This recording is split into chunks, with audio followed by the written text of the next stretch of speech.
Bonjour à tous, aujourd'hui je vais vous apprendre à faire 3 transitions simples et efficaces. Ce tutoriel sera découpé en 3 parties. Partie 1, le slide qu'on va voir aujourd'hui. Partie 2, le scale, le zoom qu'on verra plus tard.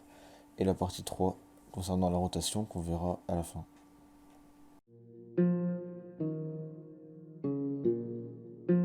Alors, pour ma part, j'ai déjà découpé mes clips et synchronisé avec la musique pour l'edit du temps, mais vous pouvez le faire avant. Alors, pour commencer, l'edit sans les transitions, il ressemble à ça.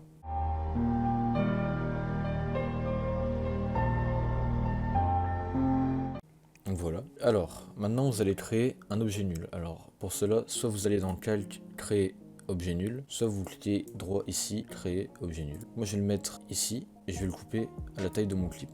En zoomant ici. Pour découper, le raccourci clavier de base c'est CTRL-SHIFT-D, comme ça je peux le supprimer. Je vais mettre l'objet nul par préférence, c'est simplicité juste en dessous de mon clip, mais ça change rien. Mais il faut juste bien le mettre aux dimensions.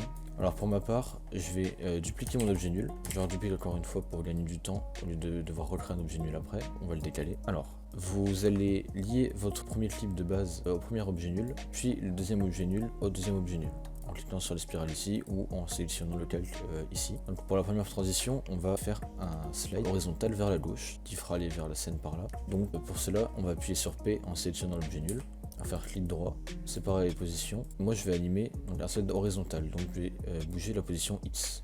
Si vous voulez faire un slide vertical, vous animez la position Y. Donc moi je vais faire un slide vers la gauche, donc je vais mettre des valeurs positives, d'une valeur 0 aux valeurs positives. Donc là pour l'instant, on va mettre une keyframe au début, donc en appuyant sur le petit chrono ici, et donc moi je vais mettre 0 pour l'instant. Et je veux qu'à la fin de mon clip, il soit décalé, par exemple de temps. Et donc ça, vous inquiétez pas, on changera avec le graphique. D'ailleurs, vous pouvez aussi mettre l'effet juxtaposition directionnelle, on appelle ça le motion tail. Vous pouvez mettre par exemple là 300, 300 et vous cochez contour du miroir. Vous pouvez faire ça sur tous les clips. Pour l'instant, vous avez juste ça, c'est pas spécialement beau, même pas beau du tout. Pour pouvoir animer le graphique de ces valeurs, on va sélectionner comme ceci les deux keyframes et appuyer sur F9. Ensuite, on va cliquer ici sur le petit graphique. Alors, on va cliquez ici sur le keyframe à gauche, la première, et nous on veut que la transition se passe le plus tard possible. Donc si vous savez lire un graphique, vous savez que on va devoir tirer ce point par là. Et donc ici, on veut baisser la courbe pour qu'elle monte au dernier moment. Donc on va la mettre comme ça. Donc là on a déjà plus quelque chose qui ressemble à une transition. Moi ce que je veux, ce serait qu'il y ait des flous de mouvement aussi. Alors pour cela, vous appuyez ici sur la petite icône de flou de bouger et vous l'activez sur tous vos clips. Sur le deuxième clip, vous allez prendre votre objet nul, on va encore le dupliquer.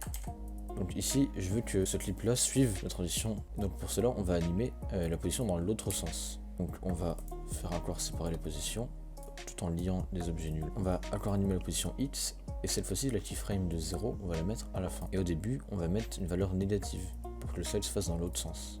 Par exemple, comme ça. On va appuyer sur... On va sélectionner encore les keyframes, appuyer sur F9, faire un graphique donc, qui va se faire avec la transition qui se fait le plus tôt possible. Donc on va plus mettre les points de cette manière. Donc là on aura quelque chose de plus fluide. Donc ça c'était pour le premier slide.